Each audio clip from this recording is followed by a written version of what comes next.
ब्राह्मी एक ऐसी जड़ी बूटी है जिसे कंज्यूम करने से हमें हमारी याददाश्त बढ़ती है, एंजाइटी को और स्ट्रेस को रिड्यूस करती है, एंटी इन्फ्लेमेटरी बेनिफिट्स होते हैं इसके, और ब्रेन फंक्शन, ब्रेन हेल्थ को इम्प्रूव करती है, जिसकी वजह से हम एग्ज़ाम में जो भी हमने याद किया रहता है वो हमें याद रहता है, एंजाइटी नहीं होती है, टेंशन नहीं होता है, और कभी कभी नर्वसनेस आ जाती है एग्ज़ाम पे तो वो कम हो जाती है, जिसकी वजह से हमें जो भी चीज़ें हमने याद रखी है, हमें समझा है एग्ज़ाम पे, वो हम अच्छे से अटेंड कर सकें। तो उसके लिए ब्राह्मी एक बहुत अच्छी जड़ी बूटी है।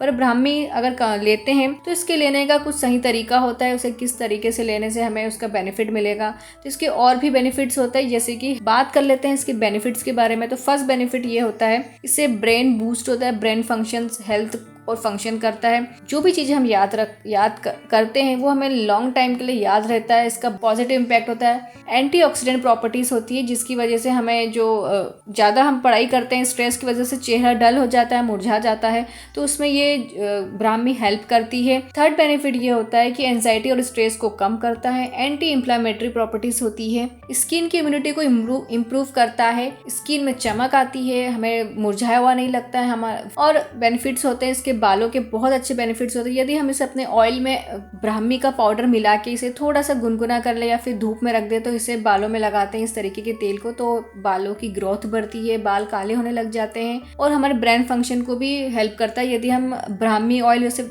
अमेज़ोन पे आपको ऑनलाइन मिल जाएंगे ब्राह्मी ऑयल के नाम से, यदि आप ऑनलाइन परचेस करना चाहते हैं तो उसकी लिंक मैंने डिस्क्रिप्शन बॉक्स में दी है, तो आप वहाँ जाके परचेस कर सकते हैं। और अदर बेनिफिट्स भी इसके होते हैं यदि हम इसे रेगुलर कंज्यूम करते हैं। ब्राह्मी का एक और बहुत अच्छा बेनिफिट होता है, वो है आंखों की रोशनी को बहुत अच्छा रखता है, आंखों में थकावट नहीं आने देता है। ये सारे बेनिफिट्स इसमें मौजूद होते हैं, तो इसीलिए इसको ब्राह्मी कहते हैं। ब्राह्मी नाम शायद आप जानते होंगे, एक हिंदू गॉड है जो ब्रह्मा के नाम से है, जो क्रिएटर कहलाते हैं, उसी से इंस्पायर्ड है ये जड़ी बूटी। तो यदि हम इसे कंज्यूम करते हैं एक राइट वे में, तो हमें वो बेनिफिट्स मिल सकते हैं जो हम उस भगवान को देख के पहचानते हैं कि वो क्रिएटर है, मतलब कुछ भी चीज़ क्रिएट कर सकते हैं। तो सारे गुण इस जड़ी बूटी में होते हैं। यदि हम इसे सही तरीके से कंज्यूम करते हैं ब्राह्मी का पाउडर, तो हमें ये बेनिफिट्स मिल सकते हैं। अब इसके लेने का तरीका होता है, इसकी कुछ तासीर भी होती है। इसे ज़्यादा क्वांटिटी में लेंगे तो हो सकता है इसके नुकसान भी हो जाए, तो इसकी एक परफेक्ट क्वांटिटी होती है, उसी क्वांटिटी में हमें कंज्यूम करना चाहिए। यदि हम इसे रात को सोने के पहले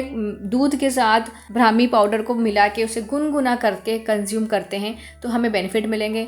यदि हम इसे पानी के साथ लेंगे तो शायद ना मिले। इसकी क्वांटिटी होती है 2 से 3 ग्राम पाउडर के रूप में। यदि आप पाउडर कंज्यूम करते हैं मिल्क के साथ 2 या 3 ग्राम से लेना चाहिए, और इससे ज़्यादा क्वांटिटी नहीं बढ़ाना चाहिए, क्योंकि ये हेवी होता है, इनडाइजेस्टेबल भी हो सकता है। यदि आप इसे ज़्यादा क्वांटिटी में लेने का सोच रहे होंगे तो आपको इनडाइजेस्टेबल हो सकता है। अब बात करते हैं इसकी तासीर कैसी होती है। गर्म तासीर का होता है। यदि आपको गर्म तासीर की चीज़ें सूट नहीं होती है तो आप इसे स्किप कर सकते हैं, ये जड़ी बूटी को ना लें। पर इसका दूसरा तरीका भी हो सकता है, यदि हम इसको लेना ही है, हमें इसके बेनिफिट लेना है, तो फिर इसे पानी के साथ ज़रूर लेना चाहिए। फिर इसको आपको मिल्क के साथ नहीं लेना है, फिर इसमें पानी के साथ ज़रूर कंज्यूम कर सकते हैं ब्राह्मी पाउडर को। तो हो सकता है उसके गर्म तासीर का ज़्यादा असर ना हो, पर तो आप इसके अपने अकॉर्डिंग ज़रूर कंज्यूम कीजिए, आपको जैसा भी सूटेबल होता है, मिल्क के साथ या पानी के साथ। तो ये थे ब्राह्मी के बारे में एक छोटी सी इन्फॉर्मेशन। यदि आपके लिए हेल्पफुल रही होगी, अगर या आपने कभी लाइफ में लिया है, तो अपना एक्सपीरियंस ज़रूर कमेंट बॉक्स में शेयर कर सकते हैं, ताकि बाकी लोग इसे रीड आउट कर सकते हैं और वो भी इस ब्राह्मी हर्बल रेमेडी का बेनिफिट ले सकें।